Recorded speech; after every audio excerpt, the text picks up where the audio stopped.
ICSLE 2023. Okay, I'm Chichanok Choksuchat from Prince of Songkhla University. I'm moderator for this session. So the first presenter is Mr. Ahmed Mohammed Fahmi Youssef. For the paper. Yes. Okay, good afternoon. For the paper, Small Bites, Big Impact, the Power of Nano Learning. Are you ready? Yes, exactly. Thank you very much. Okay, so please share your presentation.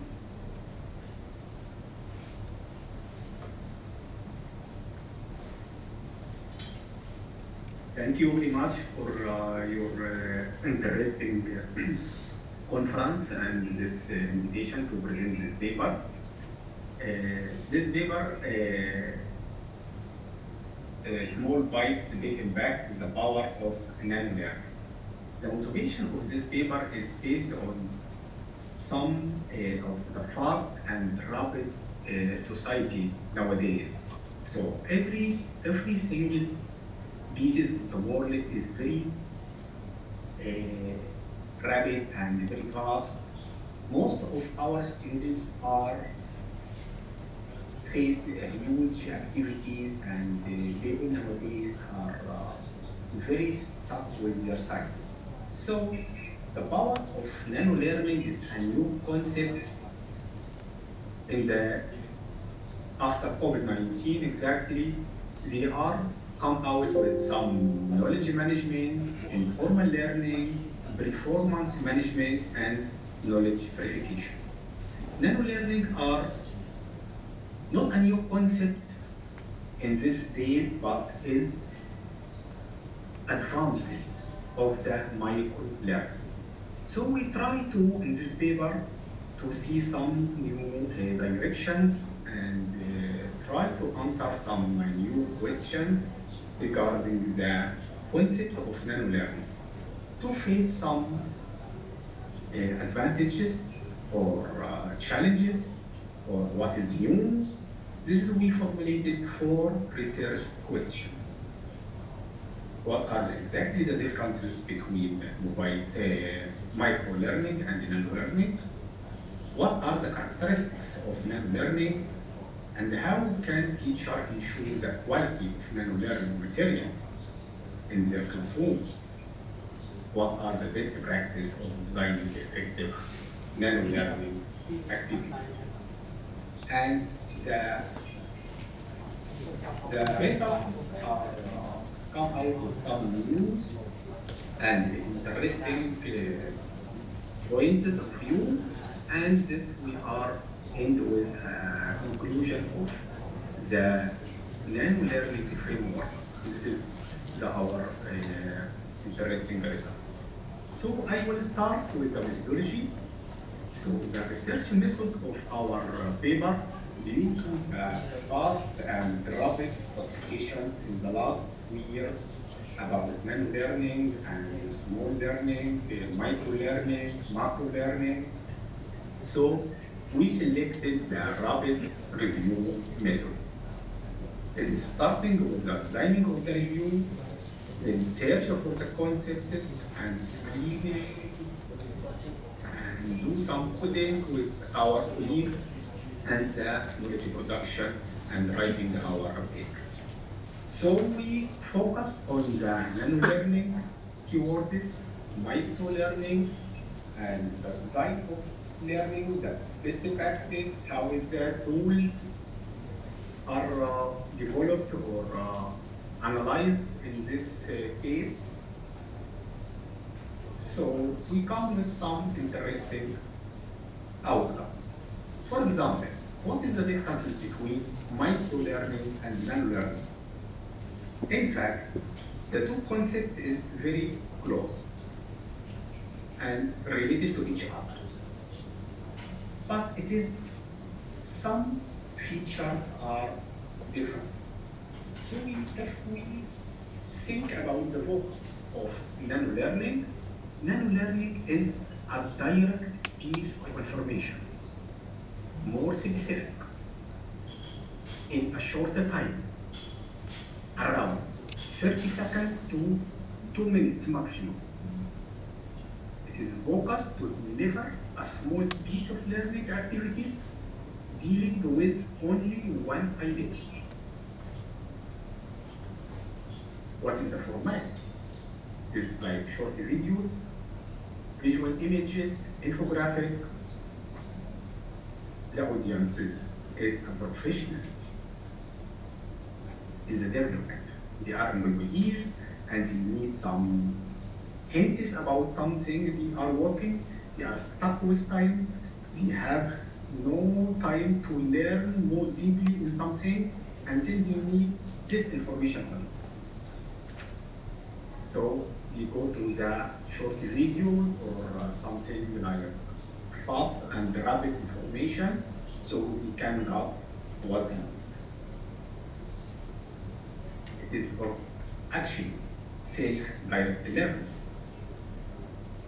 And the cost of nano learning is depends on the deliver and production, and it is really less than the micro learning. On the other hand, what is the micro learning? Micro learning is a well-established learning structure covered board of multiple related pieces of learning.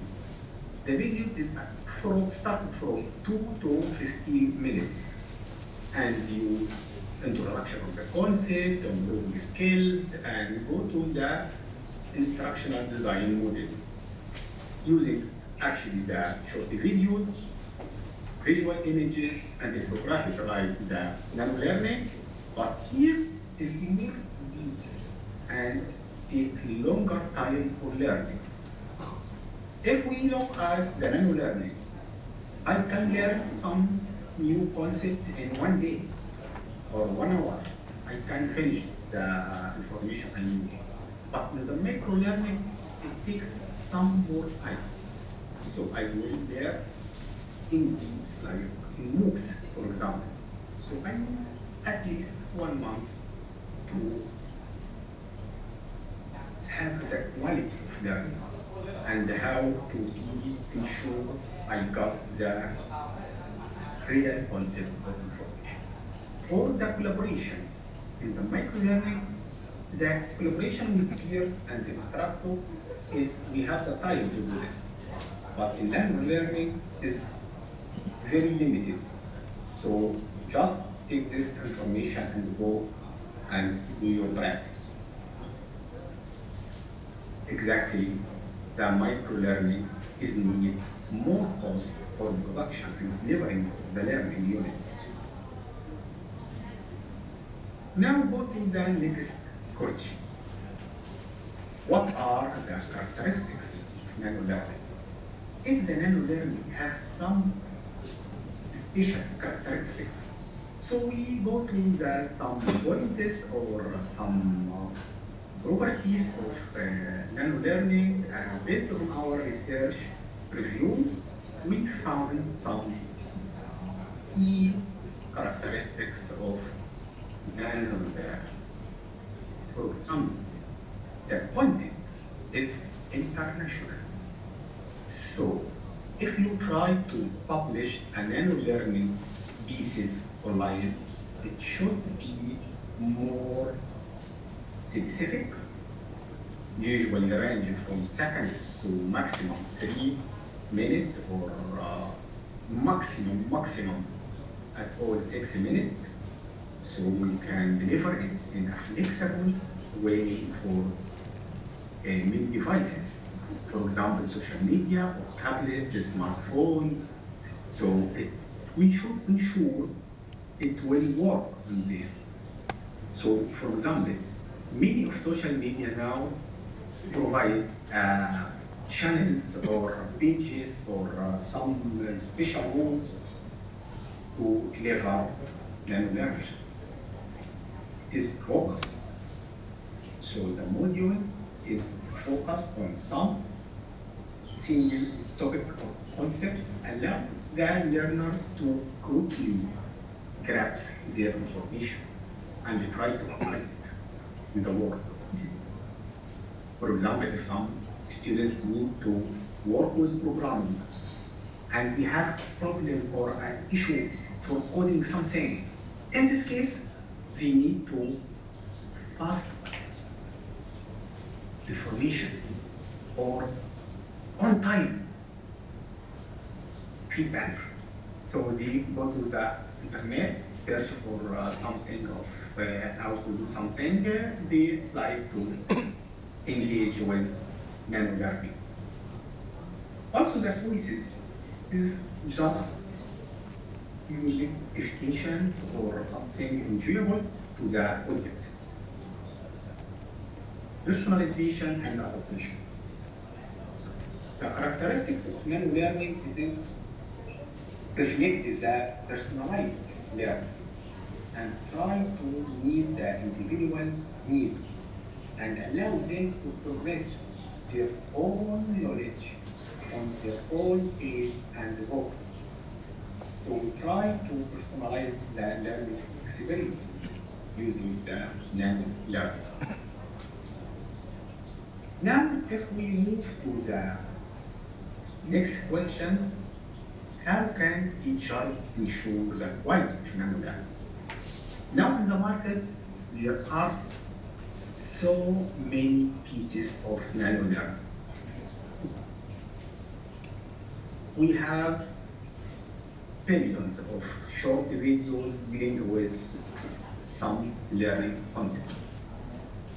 How to ensure this piece of learning is related to my topic, or when I try to design a learning piece, what is the characteristics I should ensure? What is the criteria? How to ensure the quality of learning? So we do some propositions. It is says simple content does not an ugly design. So if you try to put something new in your design, keep it simple but not ugly. Try to ensure the quality of your design. And then the proposition to less is more, but much less is much more. So we try to focus something to keep our information more specific, very short, and on time. Proposition 3 is repetitions of the short videos content. Make some pauses and try to keep it in your mind and try to make abstraction of your information. Proposition 4, nano learning is simulated of the learning experiences. We try to transfer the expert knowledge of some expectations to try to do a new information to publish the learning experience from one expert person. Proposition 5, very short form of content leads to more control. So I can control my time, can control my learning habits on my time. So by these 5 propositions, the teachers can ensure their design. But what are the best practice of designing the effective nano learning? We try to focus on single learning point, short duration, device independence, just in time, and easily searchable content. To improve the learning in the activities, we can do some gamifications, questions, quizzes, just in 10 seconds can answer this question, so we can ensure you have the learning concept and we learned it in mind. Go to the flexible learning environment, so I can search it on the internet or on my device using laptops, tablets, smartphones, and I am now independent. from any single point of view. So we should respect culture, knowledge, and quality of anything. What is the power of our results? The best practice we looking for and the best criteria we come out to design a nano-learning framework. Nano-learning framework is contains of theoretical and practice. Nano needs affordable necessary operations. Theoretical, we go to the theoretical parts of nano-learning. This is reflected to the needs of what the learners needs, what the individual need to learn from this short videos. Design thinking, how to design your learning units in the best practice of design thinking approach. Try to do some strategies and using learning theories, and try to link your design and learning needs, learning objectives with the educational learning theories. Ensure the quality standard of production using videos, and try to share your knowledge with others. This is the operation of publishing the nano-learning. If we follow up the learning framework and ensure the quality of nano-learning, we can get the best knowledge or best practice for this nano-learning concept. And we can have learning outcomes achieved in the basis of the professionals. What is the challenges we are facing? Or what is the future work we're looking for? We're looking for to do some learning papers and studies focusing on the impact of nano-learning in the knowledge constructions.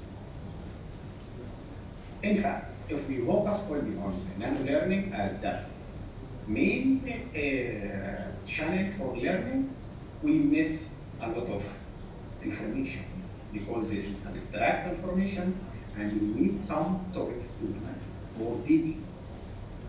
Then our future work will focus on investigating the impact of nano-learning in the real classrooms or work opportunities, and try to go to labor market, asking the professionals what is your impact.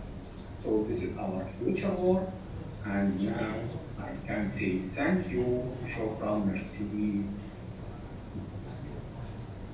and I am ready for questions. Thank you very much.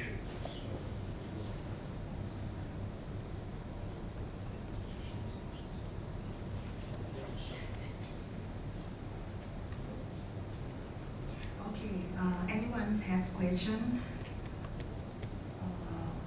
If you join by Zoom, you can put the button raising your hand. Okay. Okay. Mr. Ahmed, I think I was a student when I listened to you, and I have some question. Yes, welcome. Okay. It's interesting that you said about the personalization for the student, and when I think I am the teacher too, and how can I select or filter or use some categorized method to see or to find the needs of the student, and how to suggest them to choose the appropriate learning experience for nano learning. Thank you for this interesting question. Thank you, very important. For the instructional design, they try to focus on the learning needs, so they can analyze the learning platform, learning MS, and the discussion forums, and then they capture the questions and the issues it is more frequently asked, and then try to make these short videos. I think the integration of nano-learning on the learning management system and using the learning analytics and the big data capabilities to find out the issue of the learning behaviors and they try to focus on something like this so we can see these issues and can try to design new learning concepts and try to answer these questions with a short video, trying to focus on some specific issues on their focus. For example, if they try to design software development and they stuck with some issues related to the interface design or CSS, for example. They try to capture the information very fast. So the educator can see this is the more frequently asked issues. So they can find the needs of the students and then try to design the nano-learning pieces or unit for them. Okay. I think I understand a little bit, and it's still interesting. And I about your presentation page, the proposition number 1 to number 5. Yeah. Yes. Yeah. I have some question about which one do you think, or you can suggest me about if I choose the first one for start to like to select for my learner about the higher education for the freshmen. Please suggest me. Thank you for these questions. For example, for the proposition 1, do some simple information for the student, make it more focused, more short, and then try to make it with the high quality of design. So if we see some new infographic and this is well designed, I can learn and can memorize it. So I can apply it. So we can transfer the information from memorization to implementation. So the learning experience can be simulated. So this is the proposition 4. And learning can simulate the learning experiences so I can transfer my best of knowledge in one piece so that the learners and the students can capture the learning there and can take their information very quickly and with the high quality of design.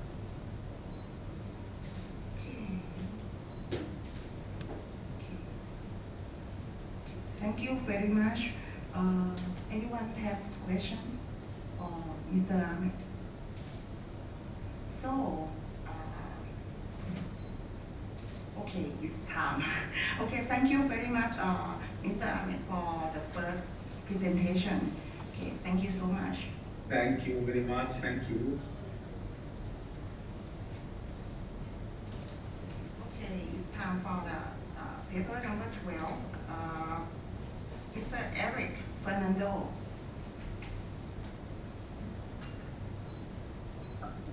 Okay, thank you. I'm here. Okay, about the paper, measuring the impact of content and dialogue on student satisfaction in online learning. Are you ready, Mr. Eric?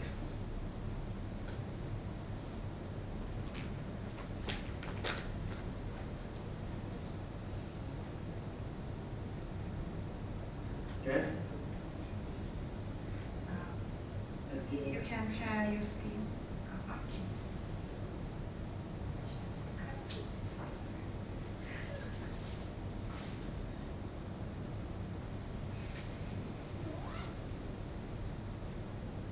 I can start presentation. Yes. Here. Please, I share my presentation.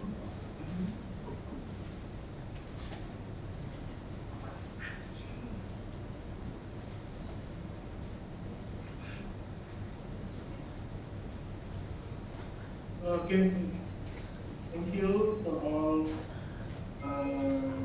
today I present my research in the education book. The title is Measuring the Impact of the Content and Dialogue on Students' Specification in Online Learning. The research with my team, my team research, I am Fernando, Ridu, Rahman Isan, Desmond Jaya, and Nanti. Okay, the first I spent on research with iteration.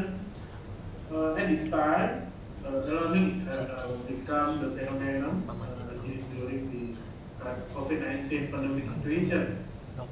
Learning is education system in the general change in the learning process because this learning provide facilities about online student involvement in the learning process. The learning can be utilized effectively for more self-confidence, reduce stress, and increasing the care and empathy from its user. For the lecture and student, learning can provide interactive learning material or module that can be present in activity visual form. The learning need to design a course with multimedia resource to increase learning interest and can be fun during learning. In its application in university, it is especially the concern on content and course design to improve the quality of learning so as to increase student satisfaction. This online learning, students get comfortable learning because they can innovate by using computer technology. And the study, I am to explore and analyze the effect of the student learning situation during the pandemic via online on the availability of content quality, course design quality, capability of instructor-student dialogue, and student dialogue. So that the provision of online learning service can pay attention to this factor in the development of the learning platform. This is my introduction to my research. Continue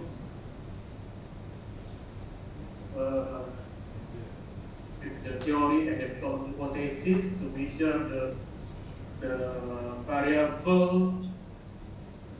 Number one variable is course content quality. The course content quality in the learning must be well structured and attractive in the form of the visual information so as to facilitate the online learning class process. Learning provides course with the various resources, maybe it's multimedia, so on, to increase interest in the learning and easily understand concept from students. Thus, the right content quality can increase online learning satisfaction for students because they find pleasant environment during their learning. So, with the discussion, I propose hypothesis 1. This is the course content quality can have a positive impact on the online learning satisfaction. Okay, second variable concept in research is course design quality. Design quality is a course design can improve the quality of the learning. Good course design can generate, share, and combine many ideas evolved from learning. With this grade, I propose the hypothesis 2 that course design quality can have a positive impact on online learning satisfaction. The variable is instructor-student dialogue. The dialogue process is conversation between the individual, between student and teacher, to be able to effective. Dialogue between student and instructor can be in the form of the asking question or communication or non-activity. Instructor and student dialogue is very important and significantly influence the student's education in facilitating learning. With describe the variable and propose hypothesis 3 that the instructor-student dialogue can have a positive impact on the learning education. The four variable is student dialogue. Interactive between students provide an important experience in the learning process. Interaction between students occur in the group learning activity and can build virtually. Interaction between students is very important for building community in online learning environment to be more productive and improve critical skill from the student in learning. With this the variable purpose this quotation is for is the student dialogue impact the student education learning. The third section is methodology intervention, the research, the study with this qualitative approach. The research model developed the 5 variables with 21 indicators. Furthermore, the indicators are used the question and distributed online using the Google form. The question are measured on the scale of the seat from level 1, the strong disagree, and to 6 strongly agree. The statistic analysis with PLSM with software is marked as. The analysis make a data 587 respondents, but with the screening we have 570 respondents. This is a valid data. Can use the measure the model. And you can see the model between hypothesis 1, 2, 3 to get standard student education. And the fourth section is analysis, analyze and result. Before analyze, I get the respondent. The respondent is 570 between category. This is a fact, length of study time, number of course, and there's the sample of respondents to analyze and to measure the model. The statistical measurement of the model assessment is carried out by measuring, evaluating, and reliability with the indicator from the variable. The indicator variable measure with kernel alpha, composite reliability, and AVA.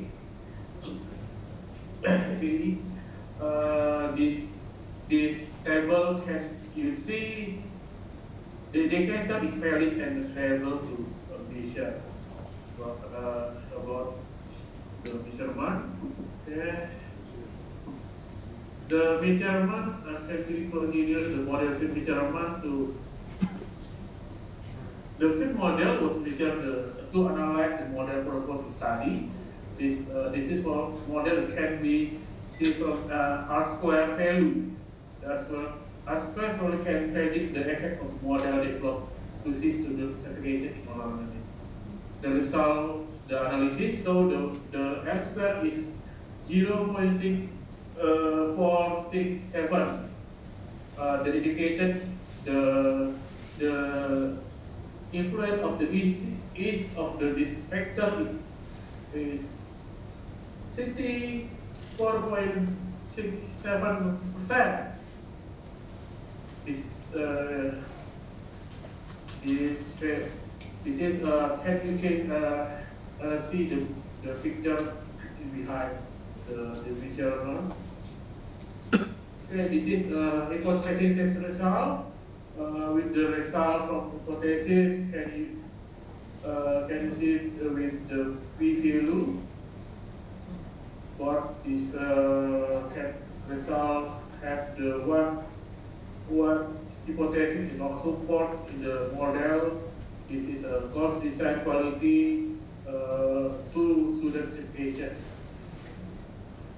And three hypothesis is support.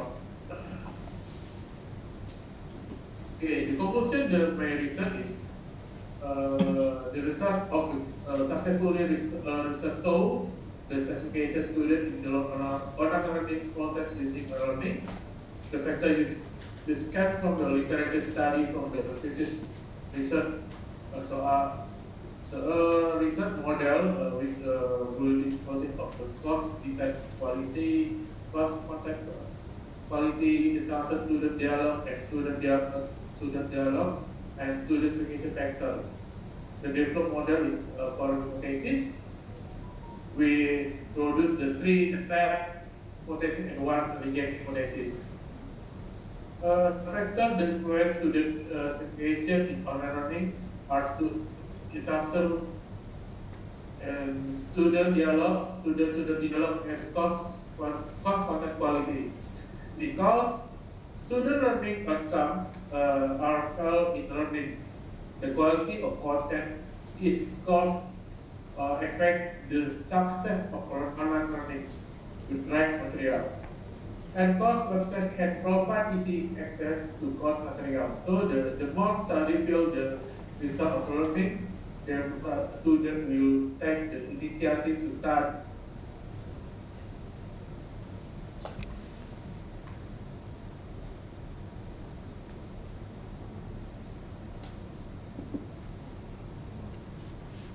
Okay. Integrity and reflect on that agree the positive due to COVID-19 have improved the quality learning outcome the general and student build the certification with the learning during the course. In addition, conclusion is research is a course design quality factor that doesn't significantly affect to the certification.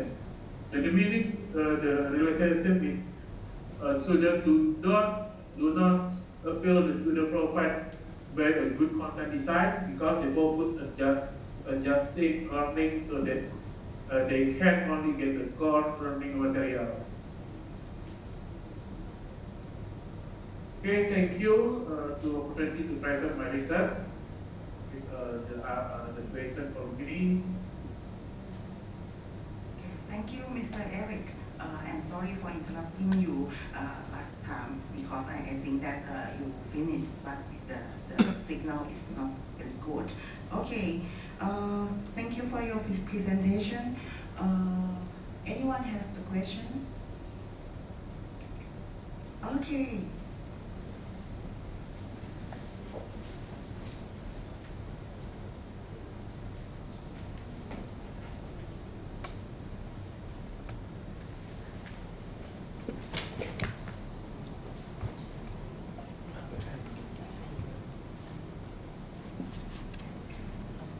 It's a very interesting research. I have one question.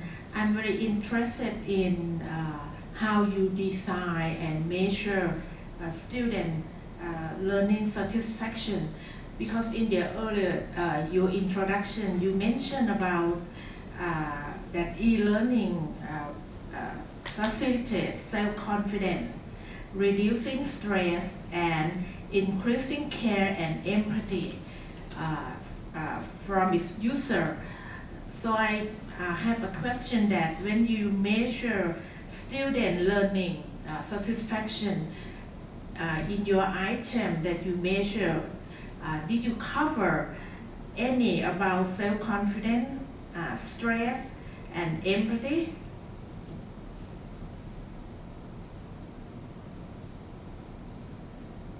Okay, thank you for your question.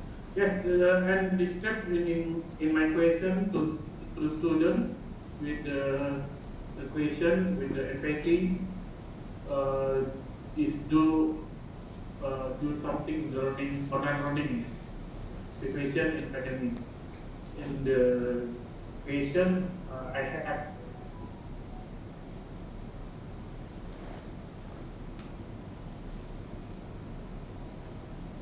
Okay, this is my question, my answer. I can.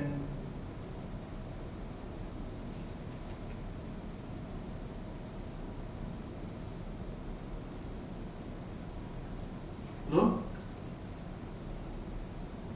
Yes, please continue.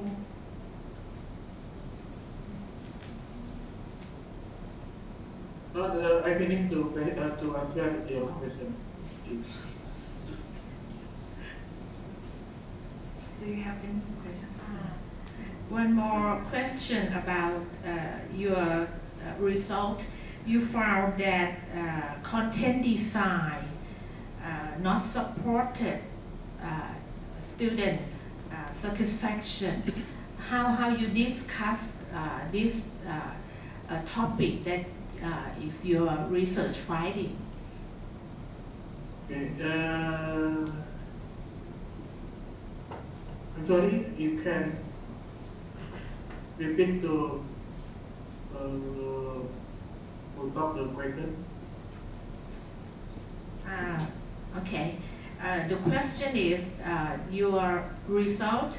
You found out that content design not supported learning satisfaction. Am I right? So how you discuss this result in your paper?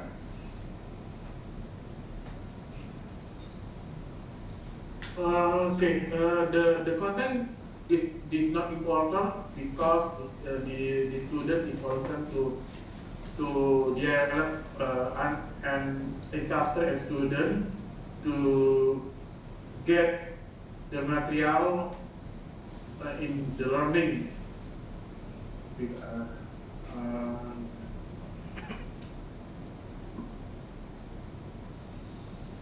This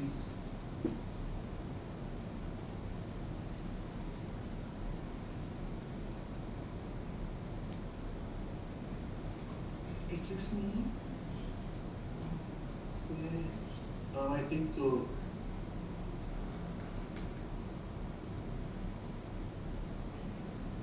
okay.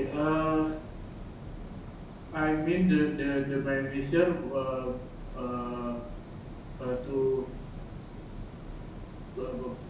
course design quality factor is not specifically affect student education. The meaning is the student do not fail the support provided by the good content design because they focus on gesting learning so that that they can only get the core of the learning material. The study to really need the rule of the online provider in the sample in university or another course to provide the quality online media suggestion. Okay, this is my answer. You can get my answer. Okay, thank you very much for your answer. Okay, I have one question too. About the course content quality that you said is so important. About the result, the one of your result you said that is like a moderate level. You remember about that slide. My question is, how can we improve this result to the higher level or something? Do you have any idea to improve that?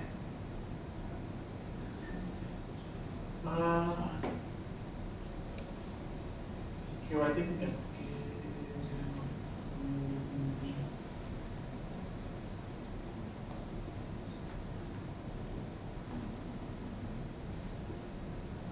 actually, I have one paper again in the concept to present this improve the my research.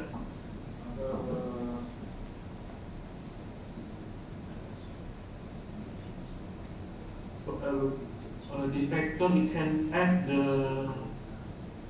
in the model the model because the factor is university support factor and online learning tools is the another factor to improve the certification student. You can write my another paper in the conference with title the influence of the university support and online learning tools on learning outcome to increase student certification on online learning. This is my second paper to improve my research. Okay. Thank you. Okay, thank you for your answer. Okay.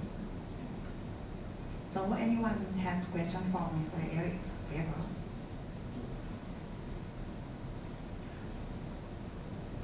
Okay, so thank you very much, Mr. Eric, for your timely subject topic that you presented. Thank you so much. Okay, thank you.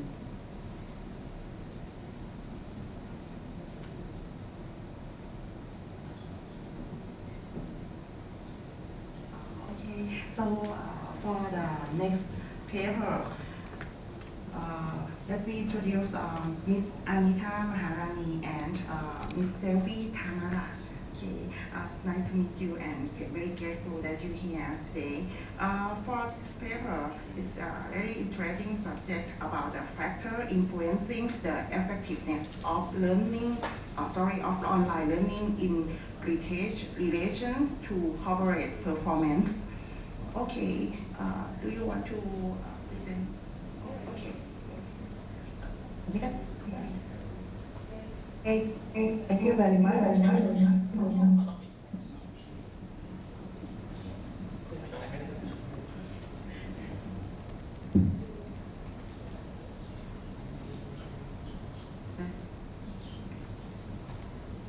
Okay, thank you very much. Good afternoon.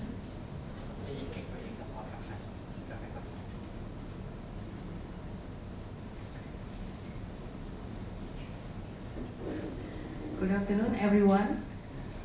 Let me introduce myself. My name is Dewi Tamara from Binus Business School, Jakarta, Indonesia, and here with my colleague, Dr. Anita Maharani, and also the fellow student, Andrea Sakit and Yuri Santosa.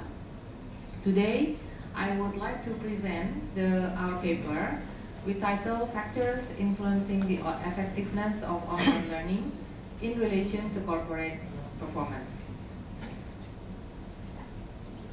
Okay, so as we know that the last 2 years we have been suffered with the COVID-19 pandemic, and I believe that's not only happened in Indonesia, but it also happened around the world. And it's not only affected the individual life, but it also on the companies. And the companies that also conduct employee training and development cannot be stopped just because of this pandemic. So during the pandemic, the companies also have to do the training and development in order to keep the company performance went on, because they cannot stop because of this pandemic as well. So at this point, the banking industry is one of the highly regulated industry. They include the employee training and development to comply with regulation and business practice.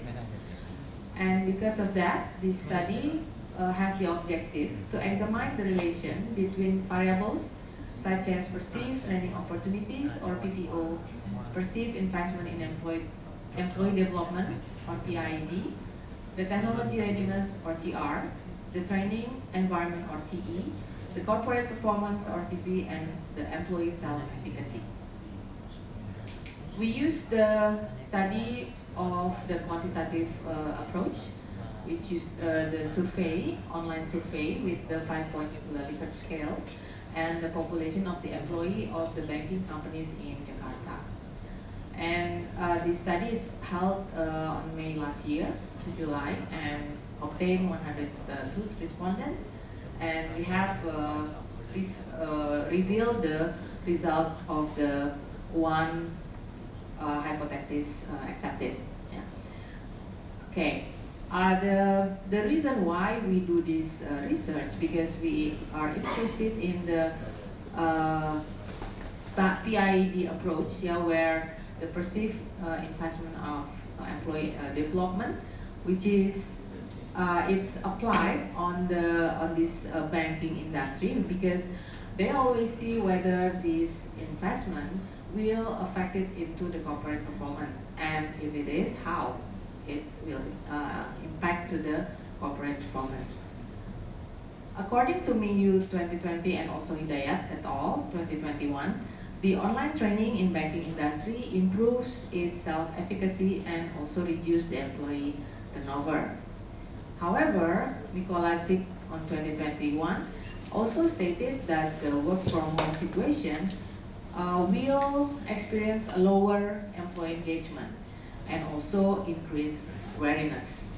So in this case, we would like to know that our research question will be how these factors will influence the effectiveness of online learning, will contribute to the company performance. Okay. So some of the literature review that we see is the perceived training opportunities, which is that these training opportunities is perceived from the employee, whether they think that these training opportunities will give them opportunities to follow the training as well, and also give the benefit from this training. And perceived investment in employee development is seen from the eyes of the management, because the management will have to invest in terms of either the OPEX or the CAPEX, that they will put some investment either in the material or in the content or in the provider in order to give the employee development through the training.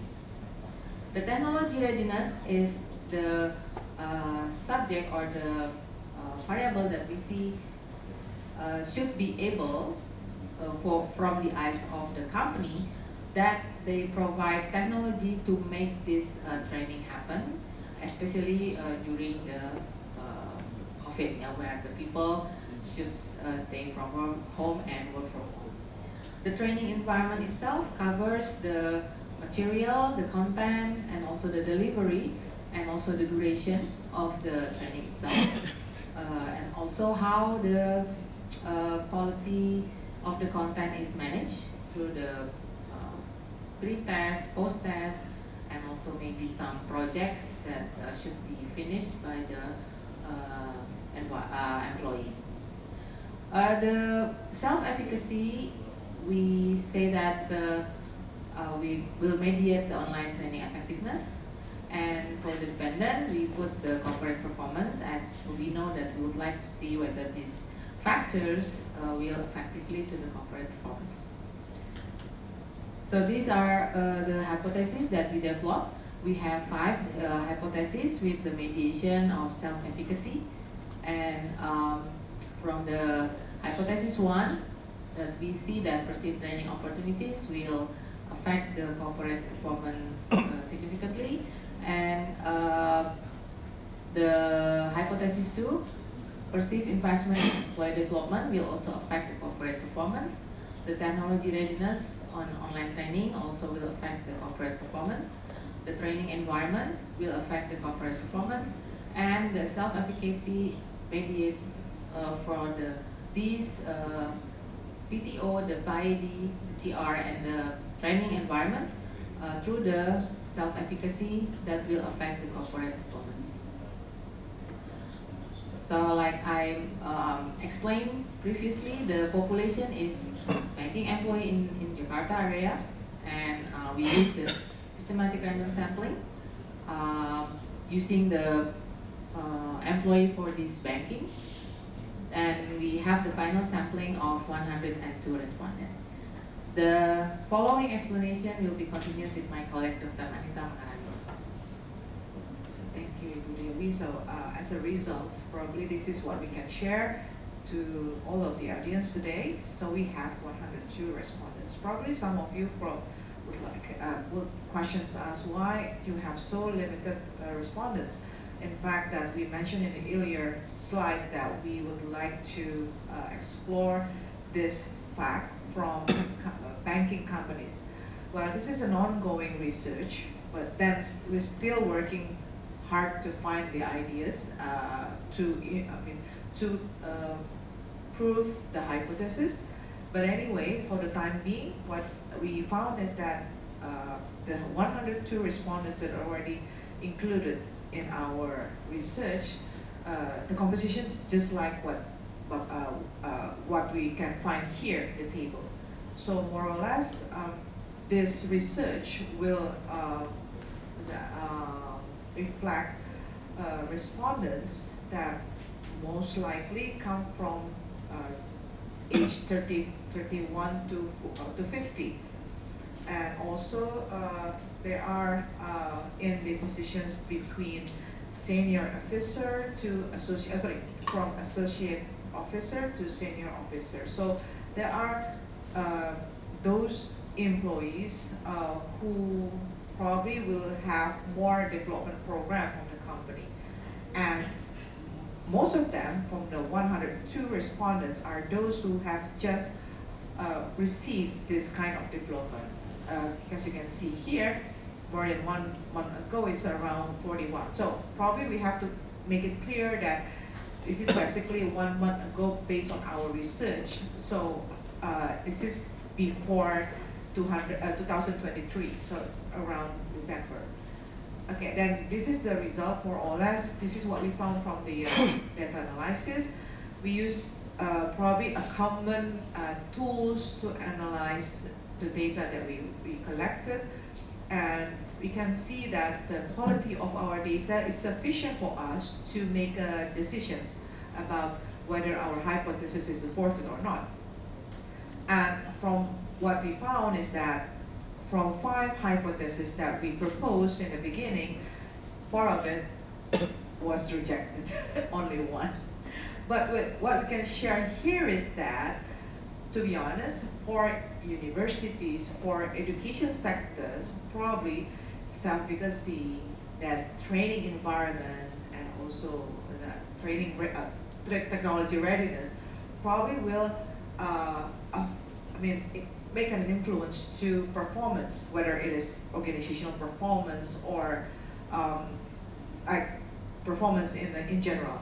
But in corporate issues, in corporate settings, what they can see that when the respondents see that only perceived investment that will affect the corporate performance, but the perceived training, training readiness, technological, and so on is not affecting the corporate performance. So what we can say here is that it is, this can show us that if company apply or implement investment in their training using online module, then it is assumed and it is expected that it will affect the corporate performance, because the employees will improve their knowledge, will improve the way they're working. Now, that is why we put this discussion that basically this model was developed not but by us, but this is a replication from previous research that was developed before by District and Kuvas. But eventually, District and Kuvas research was not continued by later researcher. We don't know what happened at the time, but since District and Kuvas launched this model in 2008, nobody wants to touch their model. In fact, some of researchers around the world is probably more interested in the technology acceptance model.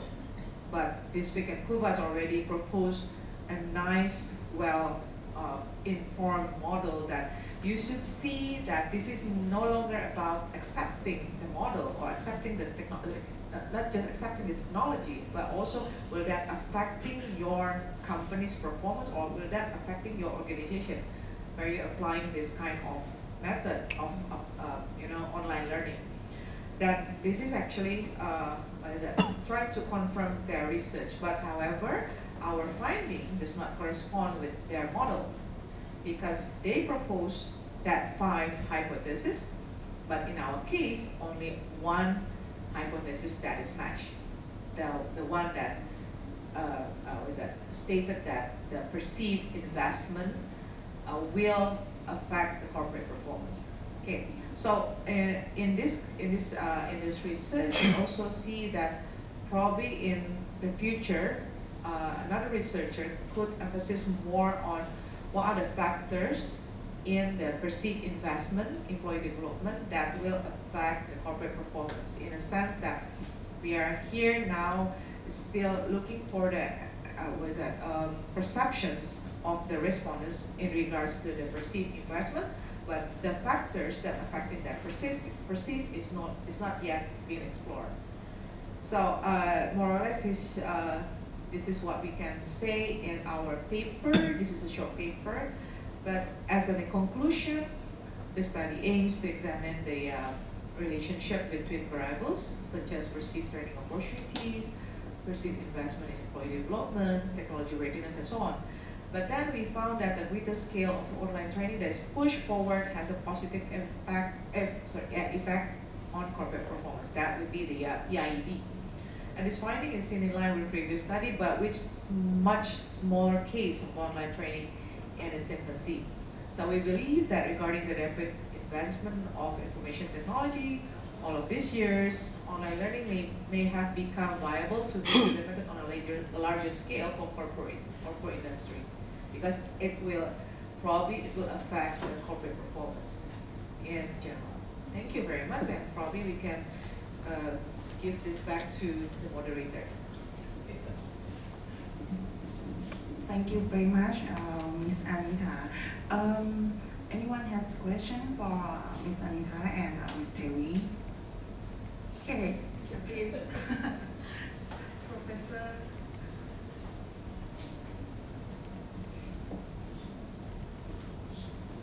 Thank you.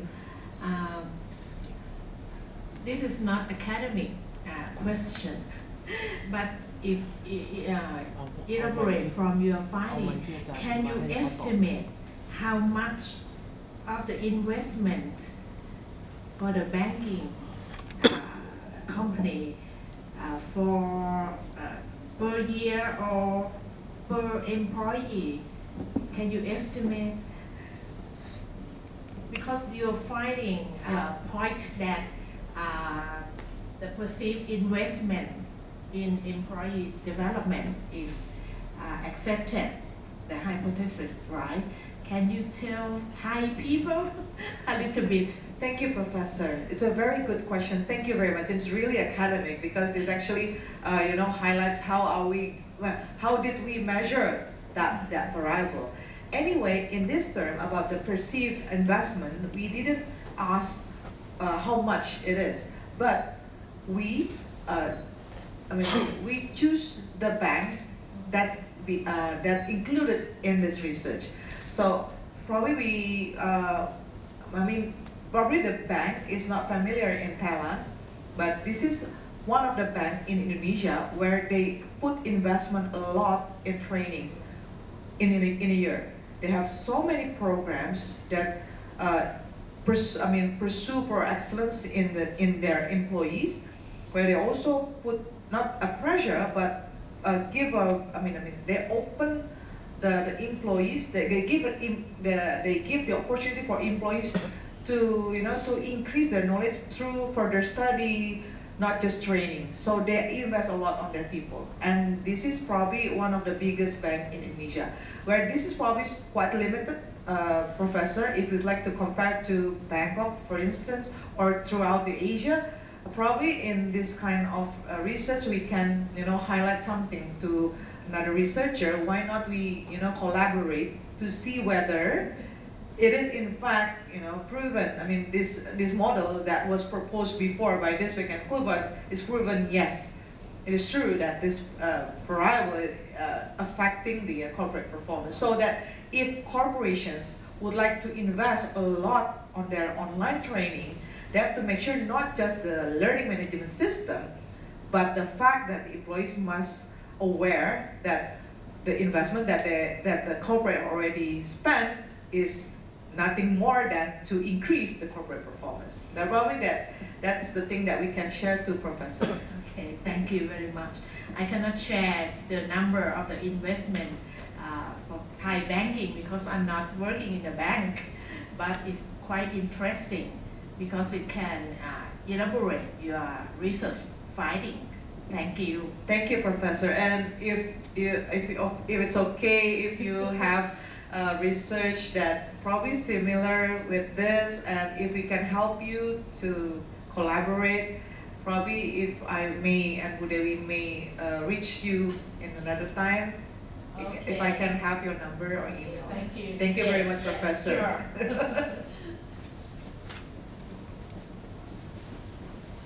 Thank you very much, Professor and Ms. Anita. I have the questions too. I think this model is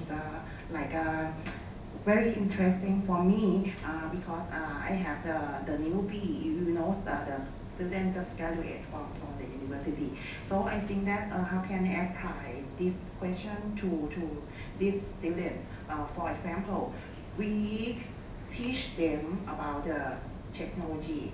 However, our curriculum is not updated for many years, update disruptive technology. When the student need the work in the first year, our knowledge is out of date, So how can we influence or engage the new employee for the other business? I think maybe the bank or the others one for maintain themselves in improvement the knowledge for technology.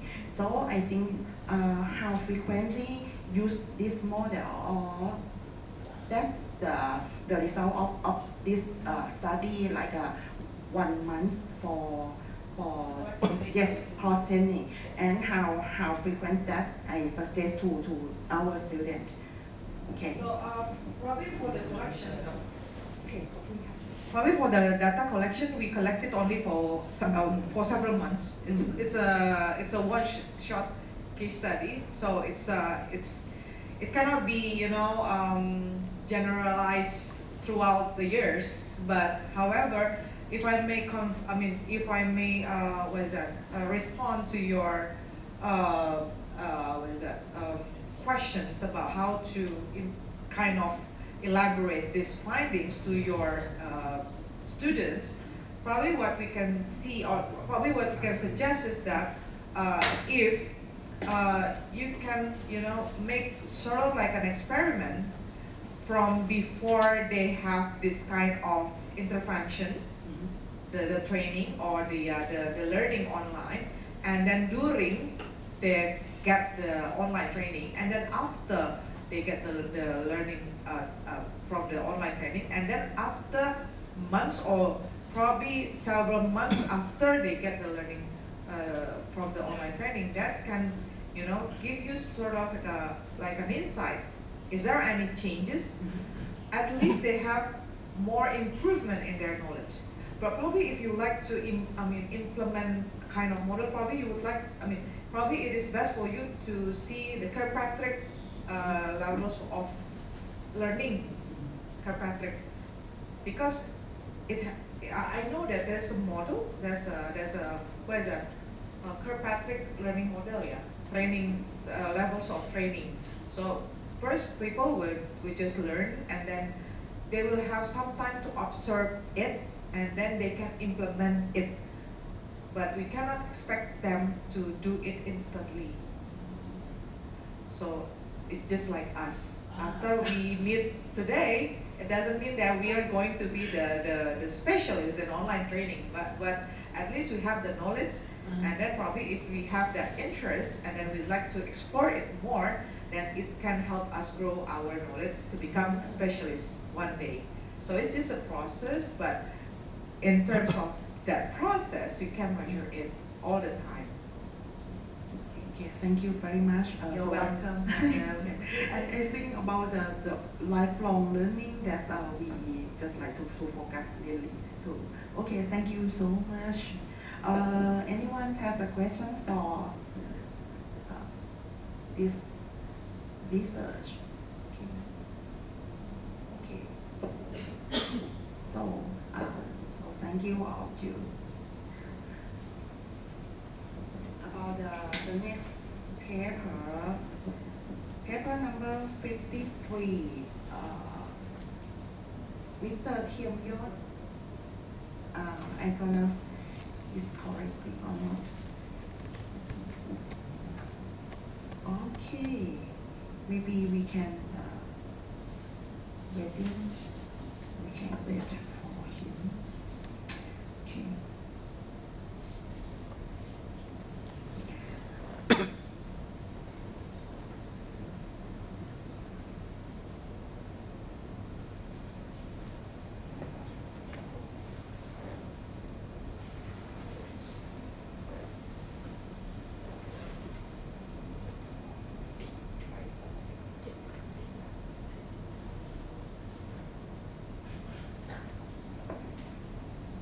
So we please wait for คุณเทียมยศ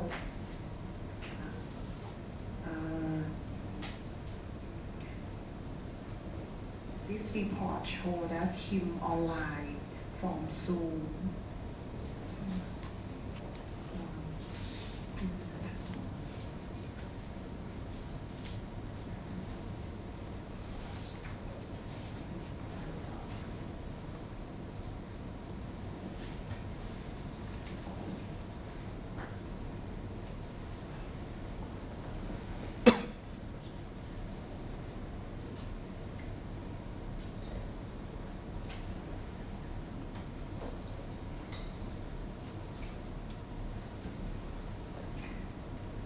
So the next one start from 14:20. It's like 3 minutes. Okay. We can wait for him.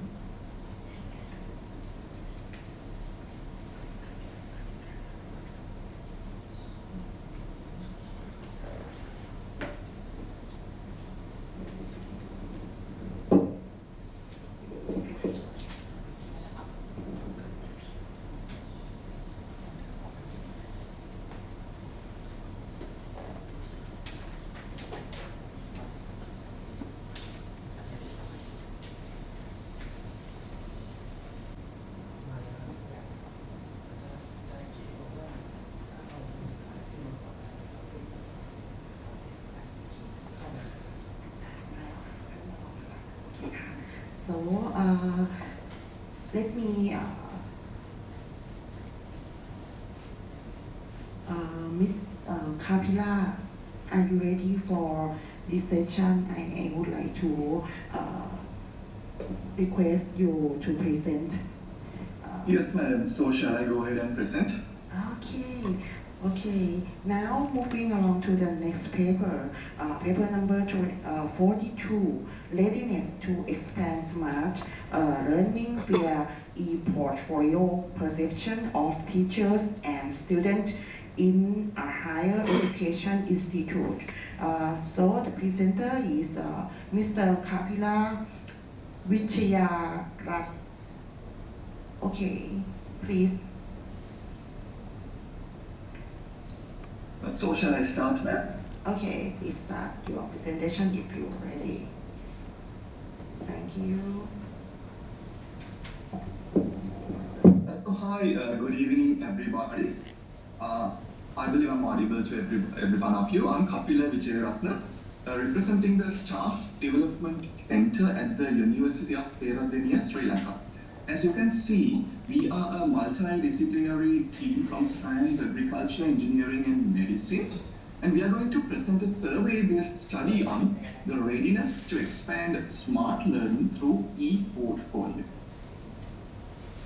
So as we all know, the cornerstones of smart learning is accessibility, affordability, and flexibility.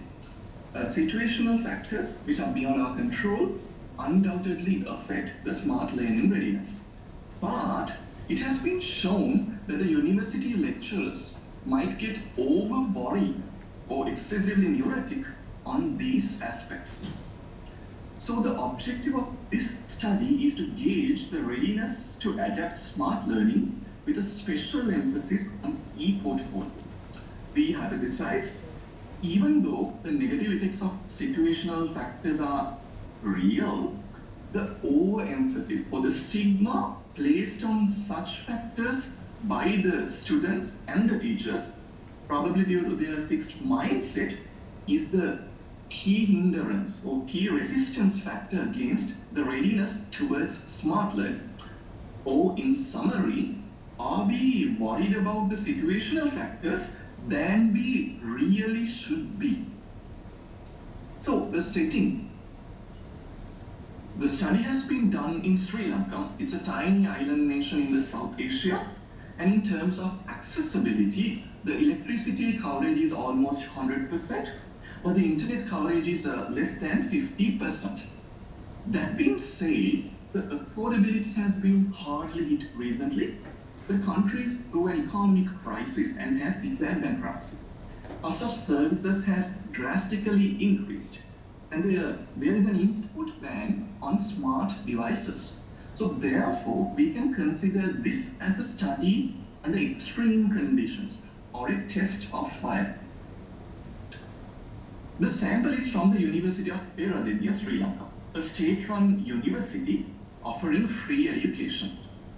The data were collected a few months ago, and as you can see, students and lecturers from all available disciplines voluntarily participated, 114 students and 27 university lecturers. So the gender representation was approximately balanced. In this student-teacher comparative study, we give concise statements, and the agreement was quantitatively measured. So, as I told, this is a part of a large study on general smart learning approaches, and we chose e-portfolio as a representative technology, one of the representative technologies. So we actually teamed up very recently with a company called Course Networking for the CA. They provided us a free e-portfolio platform, and this study was done just before the introduction of the technology officially to the students. So in the interest of time, we will only focus on 4 key aspects out of the larger study: situational factors, familiarity with technology, 21st century learning skills, and e-portfolio. Let's dive in. First part, let's actually establish a baseline by probing the perception on situational factors from the sides of both students and teachers. Here we asked about the availability of electricity, devices, and internet, and the questions were followed by the affordability of electricity and internet services. Now the participants used a 5-step scale running from 0 to 4, going from actually not a problem to highly problematic, to quantify their significance, to quantify how they feel about the scarcity or affordability of these criteria. So the biggest overall concern considering both students and teachers were unavailability of internet, actually unavailability of reliable internet in all kinds of shelters, in the university, in the hostels, in the homes. That was the biggest concern when we think an overall picture.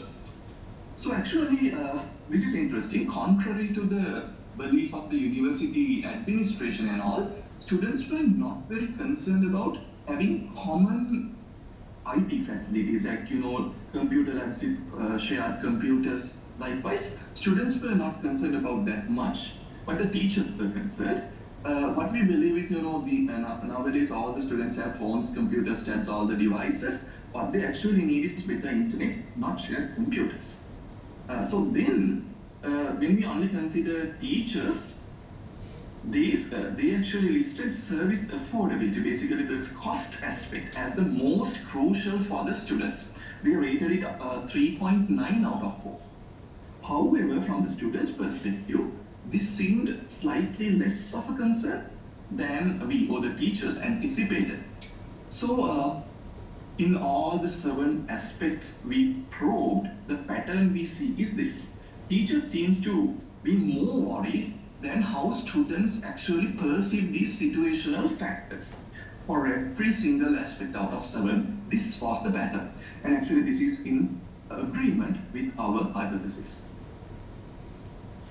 Moving beyond the situational factors, despite the accessibility, even if the technology is accessible, there might be a hindrance for smart learning due to the unfamiliarity with technology.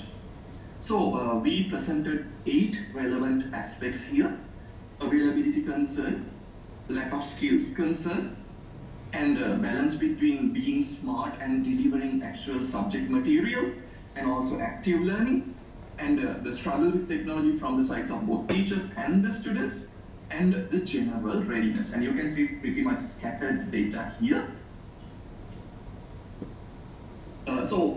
Another interesting factor, both groups actually overestimated the technological familiarity of the other group. I mean, there is a common pattern. In resolving technical issues, teachers seem to be struggling more than the students would anticipate. And the converse is also true. So usually the teachers would believe the students, younger generations who were born with internet and all the smart technologies are more tech savvy and they don't have problem with technologies, but that is not true. Students also struggle with technology. So in the unfamiliarity with technology survey questions, we see a misunderstanding from both sides. Students do not understand the struggle of the teachers and vice versa. So basically, lack of technical skills seems to affect students more than the teachers would anticipate. So both groups actually think, these are the positive stuff, both groups actually think the smart learning should not wait. We can start it right away without waiting for more technology to be available and cheaper. And specifically, teachers being significantly positive on this aspect. And both groups equally say teachers are ready. And also both groups believe students are ready. So both groups equally say teachers are ready, but in terms of students, this is the pattern, right? Students are actually ready for smart learning more than teachers would expect. Students are actually ready for smart learning more than teachers would expect. And this is also in alignment with our hypothesis. And on a side note, actually, teachers think smart learning does not compromise active learning, but some students actually had concerns. This is the first red flag we find here, okay? And then actually, a constructive alignment with learning objectives is a must despite of the technology you use. Now, that was problematic for us to probe because learning objective, ILOs, were very course specific, subject specific. So this is what we did. We took the famous 21st century skills framework and we considered it as a general framework or a parent framework for most of the ILOs. And instead of studying the ILO mapping, we actually surveyed how 21st century learning skills were captured in smart learning. So as you can see, we used several aspects, and 2 aspects were about interpersonal skills, then critical thinking, creativity, and also meta-learning, reflective learning, likewise. And let's see. So actually both agreed, students and teachers, they both agreed, critical thinking and creativity can be induced using smart learning, but there's a catch. Students do not feel these 2 things are nurtured or delivered as much as teachers have promoted them. It's not a total disconnect, but we feel a little inefficiency of critical thinking and creativity nurturing through smart learning. And they both felt, this is the second red flag we find, they both felt technology dependence compromises the interpersonal skills. That is something important.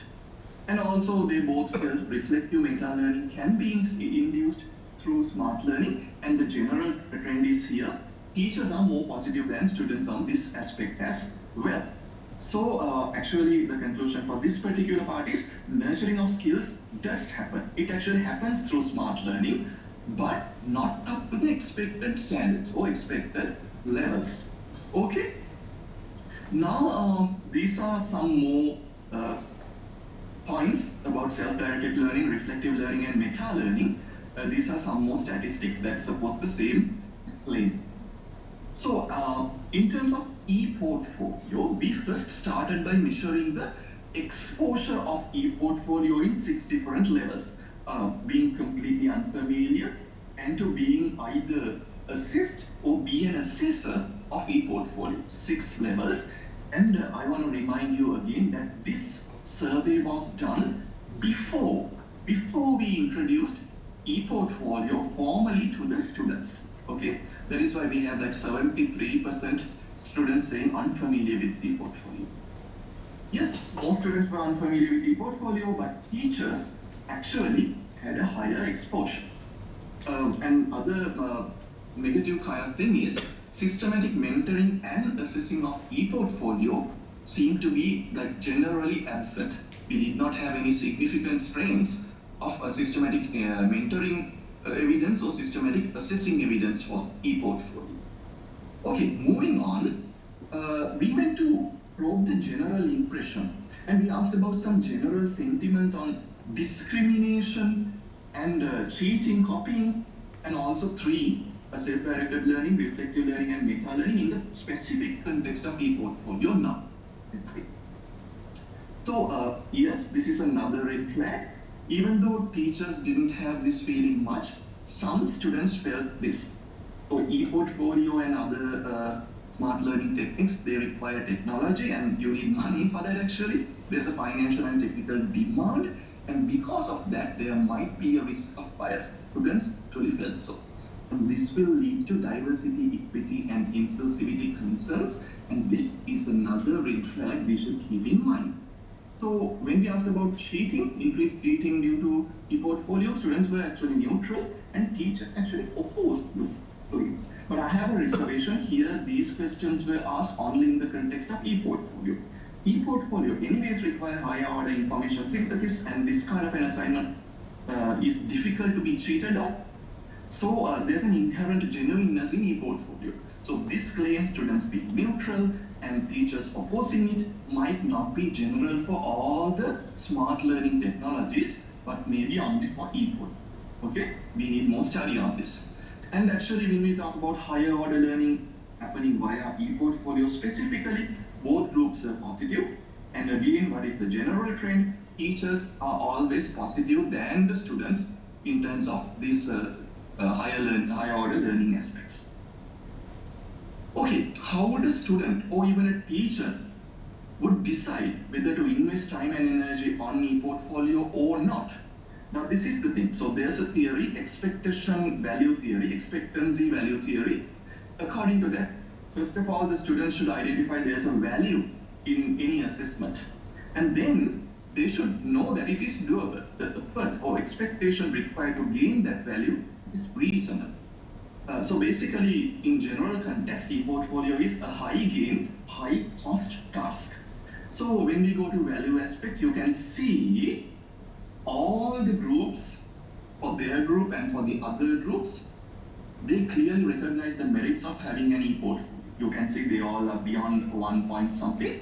So they not just claim it is beneficial, it's beyond beneficial. It's almost like essential to have an e-portfolio. So we have a very good response for the recognition of the value of e-portfolio.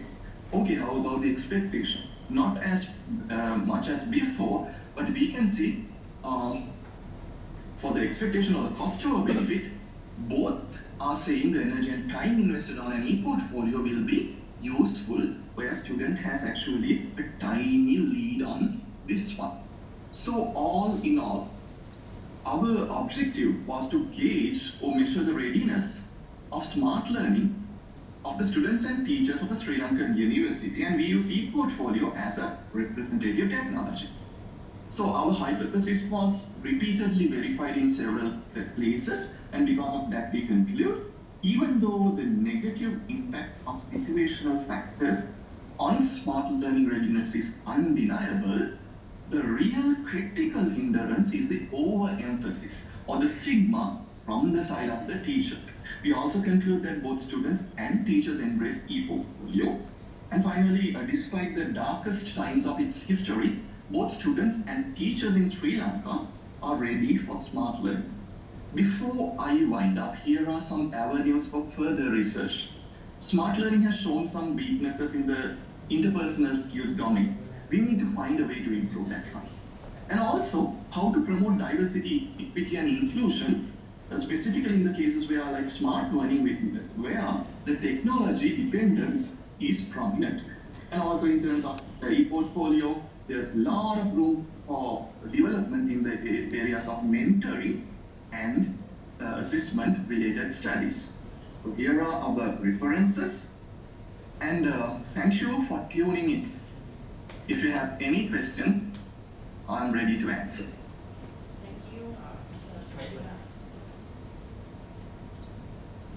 Okay, thank you, Mr. Kapila. Anyone has question for this topic? Okay, may I ask you a question? How can we use the e-portfolio in the other situation? I think that how is it e-portfolio important for the student, and after they graduate or something, they can use e-portfolio in the other situation too, or not? Yeah, it's a very important question, and this is the thing. So actually, as an education institute, we actually first started using e-portfolio for coursework. So we actually delivered some courses where they had to build an e-portfolio that was the assessment, especially for the health-related faculties. But then we figured out, as you just correctly mentioned, there are lots of other applications of e-portfolio as well. I think the second important one is you can use an e-portfolio, I would call it a personal e-portfolio or an ECV for your job application and such, basically for career development. I would recommend having personal e-portfolios from professional schools like engineering as such as well. Okay, thank you very much for your present to the interesting topic too. So, thank you so much, Mr. Kapila. Thank you very much. Have a nice day.